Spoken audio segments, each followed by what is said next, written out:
ريلمي 10 سعره أغلى حاجة بسيطة من سامسونج A24، لكن سامسونج مش بتديك شاحن ولا جراب ولا سكرينة، في حين إن ريلمي بتديك كل الحاجات دي. فنقدر نعتبر الموبايلين بنفس السعر، ودول حاليا أكتر موبايلين هيدوك قيمة وإمكانيات مقابل سعرهم، والاتنين هيحققوا مبيعات كبيرة جدا. في الفيديو ده هنقارن بينهم في 6 نقط أساسية علشان تقدر تاخد قرار تشتري مين فيهم. بس كالعادة قبل ما نبدأ عايزك تنزل تعمل لايك لأنه بيفرق كتير في انتشار الفيديو، ولو كنت أول مرة تشوفني اشترك في القناة وفعل الجرس.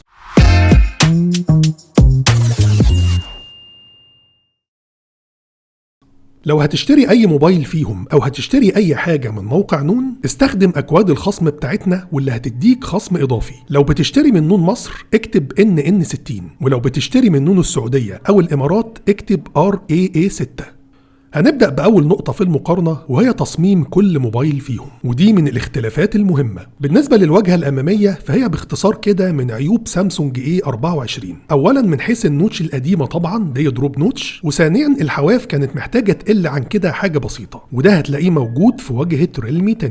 الحافة السفلية في الموبايلين نفس الحجم تقريبا، لكن باقي الحواف أقل بشكل واضح في ريلمي 10 مع النوتش الجديدة أو نوتش البانش هول لكاميرا السيلفي. أما من حيث الظهر A24 جاي بظهر من البلاستيك طبعا، التصميم بتاعه حلو وواخد نفس الشكل الجديد بتاع موبايلات سامسونج في 2023. ظهر سادة بيلمع زي المراية مع 3 كاميرات مرصوصين بشكل رأسي وبدون فريم. الظهر في ريلمي 10 هتحس انه قريب شوية من سامسونج خصوصا شكل الكاميرات، لكن هنا عندك كاميرتين بس وحجم الفريم بتاعهم أكبر شوية، ولكن برضو الظهر سادة وبيلمع ومن البلاستيك مع اختلاف الألوان طبعا في كل موبايل. الفريم الخارجي في A24 جاي بتصميم حاد شوية أو بدون منحنيات، وسمك الموبايل معقول 8.3 مللي. أما الفريم الخارجي في ريلمي 10 جاي بتصميم حاد أكتر مفهوش أي انحناء، وسمك الموبايل أقل بحاجة بسيطة 8 مللي فقط. كذلك برضو ريلمي 10 بيتفوق في الوزن، وزنه أقل من 180 جرام في حين إن وزن سامسونج حوالي 195 جرام. فبالنسبة لنقطة التصميم بشكل عام ريلمي 10 بيتفوق على A24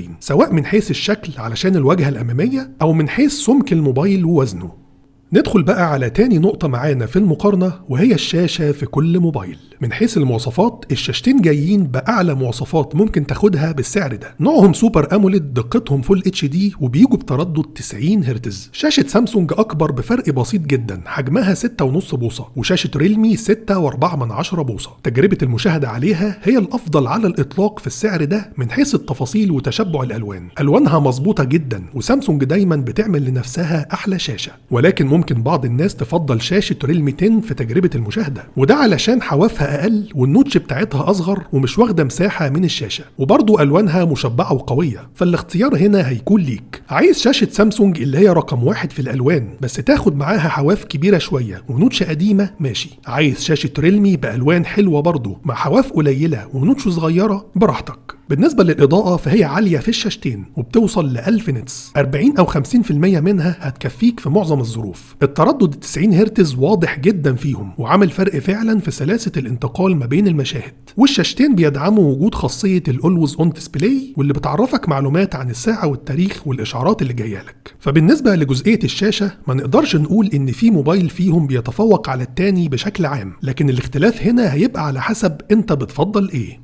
وصلنا بقى لنقطة مهمة وعايزة تركيز، وهي المعالج والأداء العام في كل موبايل. بس قبل ما نبدأ فيها عايز أفكرك إنك لو عايش في مصر اشترك في جروب التليجرام بتاعنا، لأنه بينزل عليه المنتجات اللي عليها عروض وخصومات قوية. هتلاقي الرابط تحت الفيديو، دوس عليه وبعدين دوس جوين أو اشترك. بالنسبة لسامسونج A24 فجاي بمعالج قوي في السعر ده، وده اللي هيخليه أهم موبايل لسامسونج السنة دي. المعالج هنا هو هيليو G99 مع 6 جيجا رام بالنسبة للنسخة اللي معانا، وفي نسختين تانيين، واحدة 4 جيجا رام وواحدة 8 جيجا رام. ريلمي 10 بقى جاي بنفس المعالج برضو هيليو G99، ولكن كل نسخ الموبايل جاي بحجم رامات 8 جيجا. تقييم الموبايلين على تطبيق أنتوتو هو الأعلى في الفئة السعرية دي. هتلاحظ تفوق بسيط لريلمي 10، ولكن ولكن ده من ضمن اسبابه فرق حجم الرامات في النسخ اللي جربناها. ريلمي 10 كان 8 جيجا رام وسامسونج كان 6 جيجا. طيب نيجي بقى لتجربة الأداء الفعلي. زي ما قلنا في فيديو A24،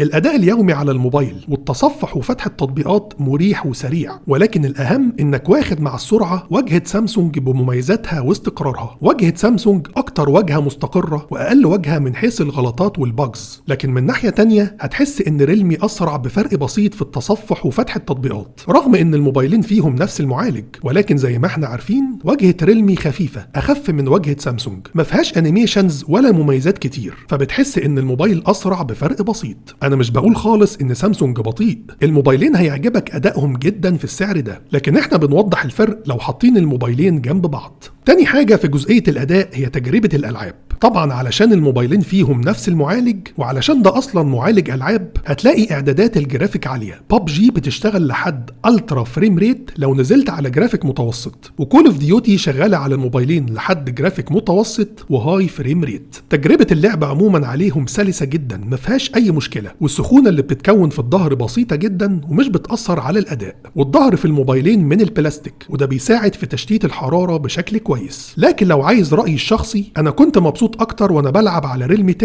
وده بسبب الشاشة. الحواف القليلة والنوتش الصغيرة بتخلي تجربة المشاهدة اثناء اللعب بتكون احلى، وفي النهاية دي وجهات نظر. لكن لو بتسأل على اداء الالعاب فهو ممتاز في الموبايلين ومفيش اي فرق بينهم تقريبا. وبمناسبة الاداء فالموبايلين جايين ببصمة جانبية، رغم ان شاشاتهم نوعها اموليد وكان ممكن يجوا ببصمة في الشاشة، ولكن انا معاهم انهم عملوا بصمة جانبية لانها بتبقى عملية اكتر وبتقدر تعتمد عليها. البصمة في الموبايلين سريعة، ولكن هتحسها اسرع شوية في ريلمي 10. نيجي بقى لرابع نقطة في المقارنة، وهي البطارية والشحن في كل موبايل. والنقطة دي فيها مفاجأة وهنقولها بسرعة علشان نشوف نقطة مهمة جدا، وهي الفرق في الكاميرات. بالنسبة للبطارية فالموبايلين بيجوا بنفس الحجم 5000 ملي أمبير، لكن في مفاجأة هنا ما كانش حد يتوقعها. بالنسبة لاستهلاك البطارية في ريلمي 10 فهو كويس، باستخدام فوق المتوسط وعلى تردد شاشة عالي الموبايل عمل معايا حوالي 7 ساعات شاشة مفتوحة. بمعنى آخر الموبايل هيكمل معاك اليوم مستريح على شحنة واحدة. لكن المفاجأة هنا كانت في سامسونج A24. كنت متوقع استهلاك مش حلو للبطارية لأن دي حاجة معروفة عن معظم موبايلات سامسونج، ولكن الموبايل فاجئني بأكتر من 9 ساعات شاشة مفتوحة على نفس الاستخدام تقريبا. والموبايل في بعض الأحيان كان بيقعد معايا يومين كاملين على شحنة واحدة. سامسونج بيتفوق في استهلاك البطارية، لكن الموضوع بيختلف بقى لما نيجي نتكلم عن قدرة الشحن في كل موبايل. ريلمي 10 جاي بقدرة شحن 33 واط، بيشحن البطارية من 0 لحد 100% في حوالي ساعة، وده وقت ممتاز جدا في السعر ده. أما سامسونج فجاي بقدرة شحن أقل حاجة بسيطة 25 واط، ولو شحنته بشاحن 25 واط هيشحن من 0 ل 100% في حوالي ساعة وربع. الفرق مش كبير، ربع ساعة بس، ولكن زي ما احنا عارفين A24 جاي من غير شاحن، في حين ان ريلمي 10 الشاحن ال 33 واط موجود معاه في العلبة. فبالنسبة للجزئية دي سامسونج بيتفوق في استهلاك البطارية، وريلمي بيتفوق في زمن الشحن وجود شاحن مع الموبايل. وصلنا بقى لنقطة مهمة جدا وفرق كبير ما بين الموبايلين، وهي الكاميرات. بس بفكرك بعد ما تخلص الفيديو تشترك في القناة وتعمل سبسكرايب علشان يوصلك كل فيديوهاتنا. الكاميرا الخلفية الأساسية في الموبايلين بتيجي بنفس الدقة 50 ميجا بكسل. الاتنين بيدوا تفاصيل كتير، ولكن طبعا كل موبايل ليه طريقة في معالجة الألوان. أكتر معالجة مظبوطة كالعادة بتاخدها من سامسونج. الألوان مشبعة لكن في نفس الوقت حقيقية، كأنك شايف المكان بعينك مش بالكاميرا. وتعامل الكاميرا مع الإضاءات العالية المباشرة ممتاز، وكل تفاصيل الصورة بتبقى واضحة. ولكن في ناس بتحب التشبع الزيادة في الألوان، وده اللي بتقدمه كاميرا ريلمي 10. الألوان فيها مشبعة أكتر، خصوصا مع تفعيل وضع الاي اي. في الصور دي مثلا الفرق واضح في تشبع الالوان. ريلمي 10 بيزود اللون اكتر من الحقيقه وبيخلي شكل الصوره اجمل، وبرضه تعاملها مع الاضاءات العاليه المباشره كويس جدا. ده غير انها متفوقه على سامسونج في التصوير في اضاءه ضعيفه. الصوره في ريلمي كميه الضوء فيها اكتر، حتى الوضع الليلي في ريلمي 10 بيعمل تاثير اقوى من الوضع الليلي بتاع A24. لحد كده ممكن نقول في منافسه ما بين الكاميرات، لكن اللي جاي بقى مختلف خالص. سامسونج A24 A24 بيحتوي على كاميرا عريضة وايد انجل بدقة 5 ميجا بكسل، بتدي صور معالجة الوانها كويسة جدا بالنسبة لموبايل في السعر ده، في حين ان ريلمي 10 اصلا ما فيهوش كاميرا عريضة وايد انجل. اما كاميرا السيلفي فدقتها في ريلمي 16 ميجا بكسل وفي سامسونج 13 ميجا بكسل. مفيش اي فرق في التفاصيل تقريبا، الاتنين بيدوا نفس التفاصيل، ولكن برضو معالجة الوان سامسونج افضل ومظبوطة اكتر من ريلمي 10 بفرق واضح. اللون في ريلمي 10 فاتح شوية، والموبايل برضو بيعمل تجميل للصورة واللون الجلد. تصويرهم في اضاءة ضعيفة بيدي نفس النتيجة تقريبا من حيث كمية الضوء اللي في الصورة، لكن برضو سامسونج بتدي الوان افضل. ولكن بقى اكتر حاجة فيها فرق في جزئية الكاميرات هنشوفها مع بعض دلوقتي في تصوير الفيديو. الموبايلين بيصوروا فيديو بالكاميرات الخلفية والامامية لحد دقة فول اتش دي على 30 فريم. سامسونج عملت مفاجأة ونزلت كاميرا A24 الخلفية بمثبت بصري، ده غير وجود تثبيت الكتروني ممكن تفعله من اعدادات الكاميرا، والاتنين مع بعض هيدوك تثبيت قوي جدا وانت بتصور فيديو. A24 فيه تثبيت بصري وتثبيت الكتروني، في حين ان ريلمي 10